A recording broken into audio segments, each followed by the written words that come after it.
Two of Gaozu's sons were rivals for the succession, the Crown Prince Jiancheng and Li Shimin, the general who had played a large part in the wars of unification. Their rivalry and the factional strife it generated reached a peak in 625 to 626, when it appeared that Jiancheng was likely to succeed.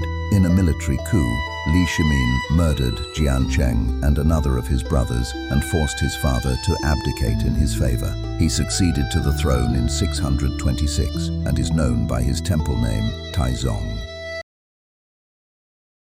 The reign of Taizong, 626 to 649, known traditionally as the era of good government of Zhengguan, was notable for innovations in administration. Generally, his policies developed and refined those of his father's reign. The distinctive element was the atmosphere of his administration and the close personal interplay between the sovereign and his unusually able team of Confucian advisors. It approached the Confucian ideal of a strong, able, energetic, yet fundamentally moral king, seeking and accepting the advice of wise and capable ministers, advice that was basically ethical rather than technical. Some important changes in political organization were begun during his reign and were continued throughout the 7th century. The court remained almost exclusively the domain of men of aristocratic birth, but Taizong attempted to balance the regional groups among the aristocracy so as to prevent any single region from becoming dominant. They comprised the Guanlong group from the northwest, the Daibei group from Shaanxi, the Shandong group from Hebei, and the southern group from the Yangtze Valley. The most powerful Hebei clans were excluded from high office, but Taizong employed members of each of the other groups and of the lesser northeastern aristocracy in high administrative offices, as well as in his consultative group of scholars. A second change was the use of the examination system on a large scale. The Sui examinations had already been re-established under Gaozu, who had also revived the Sui system of high-level schools at the capital. Under Taizong, the schools were further expanded and new ones established. Measures were taken to standardize their curriculum, notably completing an official orthodox edition of the classics with a standard commentary in 638. The schools at the capital were mostly restricted to the sons of the nobility and of high-ranking officials. Other examination candidates, however, came from the local schools. The examinations were in principle open to all, but they provided relatively few new entrants to the bureaucracy. Most officials still entered service by other means, hereditary privilege as sons of officials of the upper ranks, or promotion from the clerical service or the guards. The examinations demanded a high level of education in the traditional curriculum and were largely used as an alternative method of entry by younger sons of the aristocracy and by members of lesser families with a scholar-official background.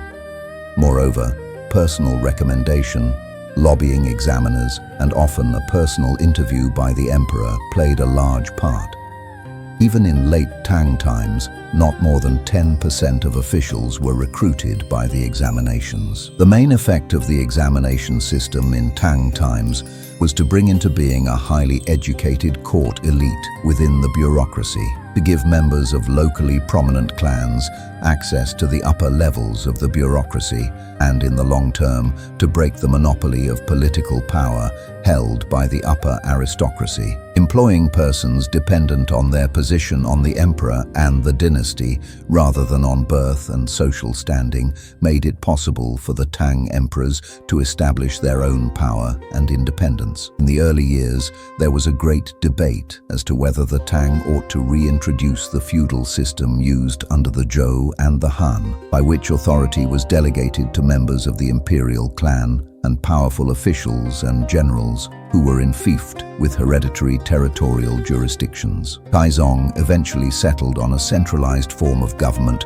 through prefectures and counties staffed by members of a unified bureaucracy. The Tang retained a nobility, but its fiefs of maintenance were merely lands whose revenues were earmarked for its use and gave it no territorial authority. Taizong continued his father's economic policies, and the government remained comparatively simple and cheap. He attempted to cut down the bureaucratic establishment at the capital and drastically reduced the number of local government divisions. The country was divided into 10 provinces, which were not permanent administrative units but circuits for occasional regional inspections of the local administrations. These tours were carried out by special commissioners, often members of the censorate, sent out from the capital. This gave the central government an additional means of maintaining standardized and efficient local administration, measures to ensure tax relief for areas stricken by natural disasters, and the establishment of relief granaries to provide adequate reserves against famine helped to ensure the prosperity of the countryside. Taizong's reign was a period of low prices and general prosperity. Taizong was also successful in his foreign policy. In 630, the Eastern Turks were split by dissension among their leadership and by the rebellion of their subject peoples. Chinese forces invaded their territories, totally defeated them,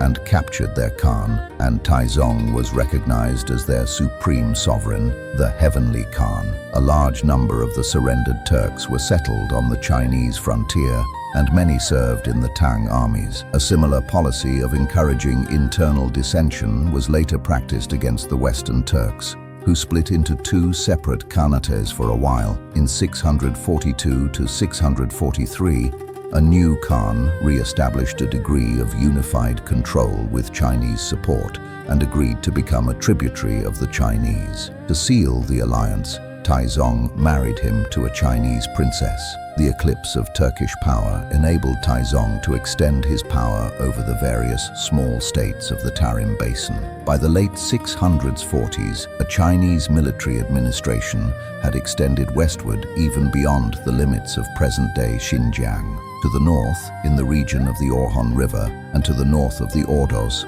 Mu'us Desert, the Tang armies defeated the Zhueyantu, Seer Tardush, former vassals of the Eastern Turks, who became Tang vassals in 646. The Tuyuhun in the region around Koko Nor caused considerable trouble in the early 600s. Taizong invaded their territory in 634 and defeated them, but they remained unsubdued and invaded Chinese territory several times. The Chinese western dominions now extended farther than in the great days of the Han. Trade developed with the West, with Central Asia, and with India. The Chinese court received embassies from Sasanian Persia and from the Byzantine Empire. The capital was thronged with foreign merchants and foreign monks, and contained a variety of non-Chinese communities. The great cities had Zoroastrian, Manichaean, and Nestorian temples, along with the Buddhist monasteries that had been a part of the Chinese scene for centuries. Taizong's only failure in foreign policy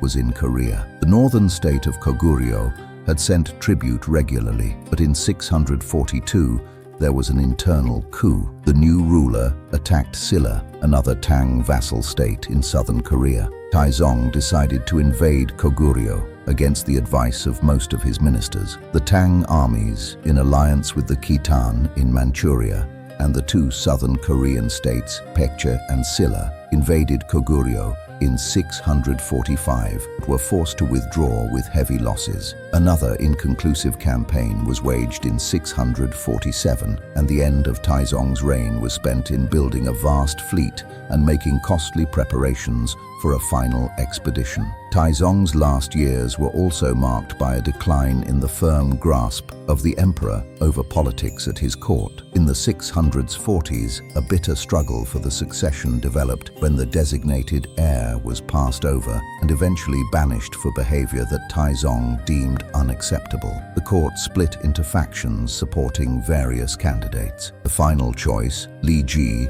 Prince of Jin, reigned 649 to 683. Temple name Gaozong was a weak character, but he had the support of the most powerful figures at court.